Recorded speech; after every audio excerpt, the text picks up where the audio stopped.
আজকে আমরা আমাদের এই ক্লাসে নবম শ্রেণীর চিঠি প্রবন্ধের আমরা স্বামী বিবেকানন্দের লেখা গতদিন আমরা চিঠির প্রথম পর্ব নিয়ে আলোচনা করেছিলাম। আজকে আমরা দ্বিতীয় পর্ব নিয়ে আলোচনা করছি, যেখানে স্বামী বিবেকানন্দ মিস নোবেলকে লিখছেন যে তোমার খুব প্রয়োজন, ভারতবর্ষের এই সময়ে তোমার মতন একজন মানুষের খুব জরুরি, নারী হিসেবে তোমার মতন একজন সিংহের প্রয়োজন। আবার তিনি এও তাকে সাবধান করে দিচ্ছেন যে ভারতবর্ষের যে জাতিভেদ, বর্ণভেদ, ভারতবর্ষের যে কুসংস্কারগ্রস্ততা, ভারতবর্ষের মানুষের যে শ্বেতাঙ্গদের প্রতি তাদের যে আচরণ, সেটার কি সমস্যার সম্মুখীন হতে পারে মিস নোবেলকে, সেটা তিনি তার চিঠিতে জানিয়েছেন। আজকে তার পরের অংশ নিয়ে আলোচনা করব আমরা। শহরের বাইরে কোথাও ইউরোপীয় সুখ স্বাচ্ছন্দ্যে কিছুমাত্র পাবার উপায় নেই। এসব সত্ত্বেও যদি তুমি কর্মে প্রবৃত্ত হতে সাহস করো, তবে অবশ্য তোমাকে শতবার স্বাগত জানাচ্ছি। এত বাধা বিপত্তি সত্ত্বেও তুমি যদি তাও ভারতবর্ষের সাধারণ গরিব অসহায় নিরন্ন মানুষের জন্য তুমি কাজ করতে চাও, তাহলে তোমাকে আমি স্বাগত জানাচ্ছি। সর্বত্র যেমন এখানেও তেমনি আমি কেউ নই, তবু আমার যেটুকু প্রভাব আছে সেটুকু দিয়ে আমি অবশ্যই তোমার সাহায্য করব। আমার যতটুকু ক্ষমতা আছে ততটুকু দিয়ে আমি তোমাকে সহযোগিতা করব, তোমার পাশে থাকার চেষ্টা করব। কর্মে ঝাঁপ দেবার পূর্বে বিশেষভাবে চিন্তা করো, এবং কাজের পরে যদি বিফল হও কিংবা কখনো কর্মে বিরক্তি আসে, তবে আমার দিক থেকে নিশ্চয়ই জেনো যে আমাকে আমরণ তোমার পাশেই পাবে। তুমি কর্মে ঝাঁপানোর আগে মনে রাখবে যে যদি তুমি বিফলও হও, তাও তুমি আমরণ আমাকে তোমার পাশে পাবে। তা তুমি ভারতবর্ষের জন্য কাজ করো আর নাই করো, তুমি যদি ভারতবর্ষের জন্য কাজ করো তাও তুমি আমাকে পাশে পাবে, আর যদি ভারতবর্ষের জন্য কাজ না করো তাও তুমি আমাকে পাশে পাবে।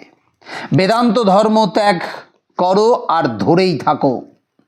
তুমি বেদান্ত ধর্ম যদি গ্রহণও করো আবার ত্যাগও করো, তাও তুমি আমাকে তোমার পাশে পাবে।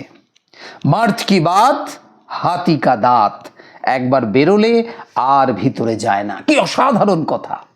তিনি বলছেন মর্দ কি বাত হাতি কা দাঁত। একজন মরদ মানে একজন পুরুষ, সত্যিকারের পুরুষ, তার কথা আর হাতির দাঁত দুটো সমান। হাতির দাঁত যদি একবার বেরিয়ে যায় সেটা যেমন ভেতরে ঢোকানো যায় না, ঠিক তেমনি যে সত্যিকারের পুরুষ তার কথা তেমনি খণ্ডন করা যায় না। খাঁটি লোকের কথারও তেমনি নড়চড় নেই, এই আমার প্রতিজ্ঞা। স্বামী বিবেকানন্দ প্রতিজ্ঞা করছেন মিস নোবেলের কাছে যে তুমি আমরণ, আমি তোমার পাশে থাকব, তোমাকে সহযোগিতা করব।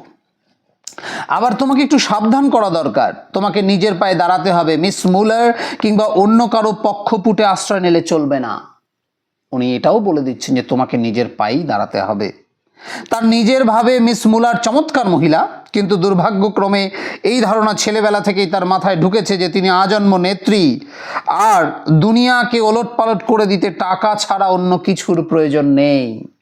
তার মধ্যে এই ভ্রান্ত ধারণা রয়েছে, ছোটবেলা থেকেই তার মাথায় এই ধারণা ঢুকেছে। এই মনোভাব তার অজ্ঞাত সারেই বারবার মাথা তুলছে, এবং দিন কয়েকের মধ্যেই তুমি বুঝতে পারবে যে তার সঙ্গে বনিয়ে চলা অসম্ভব। তিনি বলছেন মিস মুলারের সঙ্গে বনিয়ে চলাটা অসম্ভব। তার বর্তমান সংকল্প এই যে তিনি কলকাতার একটি বাড়ি ভাড়া নেবেন, তোমারও নিজের জন্য এবং ইউরোপ ও আমেরিকা থেকে যেসব বন্ধুদের আসার সম্ভাবনা আছে তাদের জন্য। এটা অবশ্য তার সহৃদয়তা ও অমায়িকতার পরিচায়ক।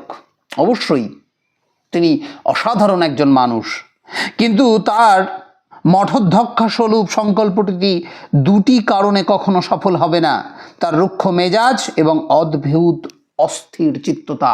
এই দুটো মাইনাস তার মধ্যে কাজ করছে। কি? তার রুক্ষ মেজাজ আর অদ্ভুত অস্থির চিত্ততা। কোনো ধৈর্য নেই, কোনো শান্ত স্থিতি অবস্থা তার মধ্যে নেই। কারো সঙ্গে দূর থেকে বন্ধুত্ব করাই ভালো। যে নিজের পায়ে দাঁড়াতে পারে তার সবই সুষ্ঠুভাবে সম্পন্ন হয়। যে নিজের পায়ে দাঁড়ায় তার সমস্ত কিছু সুষ্ঠুভাবে সম্পন্ন হবে। মিসেস সেভিয়ার নারীকুলের রত্নবিশেষ, এত ভালো, এত স্নেহময়ী তিনি। সেভিয়ার দম্পতি একমাত্র ইংরেজ যারা এ দেশীয়দের ঘৃণা করেন না। এমনকি স্টাডিকেও বাদ দেওয়া চলে না। একমাত্র সেভিয়াররাই আমাদের ওপর মুরব্বিয়ানা করতে এ দেশে আসেনি। কিন্তু তাদের এখনো কোনো নির্দিষ্ট কার্যপ্রণালী নেই। তুমি এলে তোমার সহকর্মী রূপে তাদের পেতে পারো এবং তাতে তোমারও ও তাদের উভয়েরই সুবিধা হবে। কিন্তু আসল কথা এই যে নিজের পায়ে অবশ্যই দাঁড়াতে হবে, নিজের পায়ে দাঁড়াতে হবে, তোমাকে নিজের কাজ নিজেকে করতে হবে। আমেরিকার সংবাদে জানলাম যে আমার দুজন বন্ধু মিস ম্যাকলাউড ও বস্টনের মিসেস বুল এই শরৎকালে ভারত পরিভ্রমণে তারা আসছেন। তার খুব প্রিয় দুজন বন্ধু, তারাও ভারতবর্ষে আসছেন। মিস ম্যাকলাউডকে তুমি লন্ডনেই দেখেছো, সেই প্যারি ফ্যাশনের পোশাক পরিহিতা মহিলাটি। মিসেস বুলের বয়স প্রায় 50 এবং তিনি আমেরিকায় আমার বিশেষ উপকারী বন্ধু ছিলেন। স্বামী বিবেকানন্দ বলছেন তারা ইউরোপে হয়ে এদেশে আসছেন। সুতরাং আমার পরামর্শ এই যে তাদের সঙ্গে এলে তোমার পথের একঘেয়েমিতা দূর হতে পারে। মিস স্টার্ডির কাছ থেকে শেষ পর্যন্ত একখানা চিঠি পেয়ে সুখী হয়েছি, কিন্তু চিঠিটা বড় শুষ্ক এবং প্রাণহীন। লন্ডনে কাজ পণ্ড হওয়ার তিনি হতাশ হয়েছেন বলে মনে হয়। অনন্ত ভালোবাসা জানবে ইতি সদা ভাগবত পদাশ্রয়ী বিবেকানন্দ। স্বামী বিবেকানন্দ এই লিখে চিঠি শেষ করছেন। অত্যন্ত সুন্দর, অত্যন্ত অসাধারণ তার ভাষা শৈলী, কি সুন্দরভাবে এই চিঠিটা তিনি উপস্থাপন করেছেন। পড়তেও একটা আলাদা অনুভূতি আমাদের মধ্যে কাজ করছে। আমি চাইব সমস্ত ছাত্রছাত্রীরা এই চিঠিকে, স্বামী বিবেকানন্দের নিজের হাতে লেখাকে তোমরা খুব সুন্দরভাবে পড়ো এবং সেখান থেকে তার যে ধারণা, তিনি যেটা বলতে চেয়েছেন সেটাকে অনুধাবন করো। এবং সেখানে যদি কোনো সমস্যা থাকে, অসুবিধা থাকে, অবশ্যই কমেন্ট বক্সে জানাও। এবং এই চিঠি স্বামী বিবেকানন্দের লেখা তোমরা বারবার পড়ো। খুব সুন্দর একটা প্রবন্ধ, ভালো করে পড়ো। আমার আশা তোমাদের প্রত্যেকের খুব ভালো লাগবে। আজকের ক্লাস এখানে শেষ করছি।